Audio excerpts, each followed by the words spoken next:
Another breakdown in procedure at the CDC. A mistake may have exposed a lab worker to Ebola. The technician is waiting for test results this morning and will be monitored for 21 days.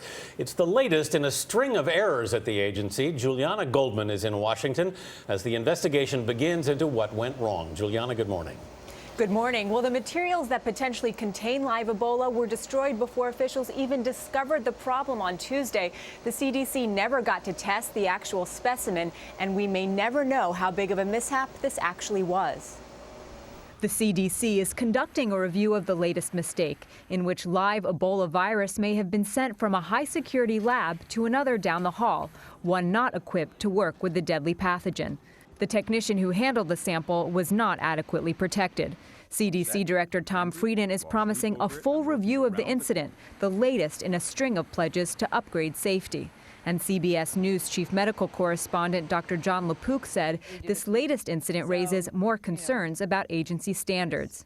There's always going to be human error no matter what you do. So the trick is that when human error does occur, can you have a set of procedures, redundancy, so that that human error is caught by some fail-safe mechanism and doesn't lead to disaster? In his statement, Frieden said he was troubled by this incident and no risk to staff is acceptable. For this to happen and put our workers potentially at risk is totally unacceptable.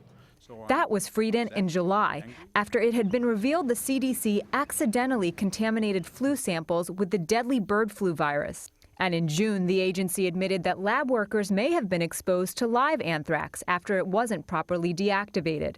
Those samples had even been transferred between labs in Ziploc bags, a breach of protocol. The mishaps prompted congressional hearings, during which Frieden promised, quote, sweeping measures to change the lax safety culture. The CDC put together a panel of outside safety experts and even temporarily shut down some labs.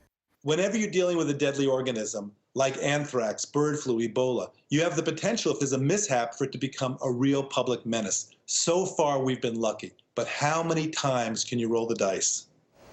If there is a silver lining here, experts say that in the past, the CDC hasn't always been forthcoming in admitting safety problems. But Vanita, in this case, they disclosed the mistake immediately.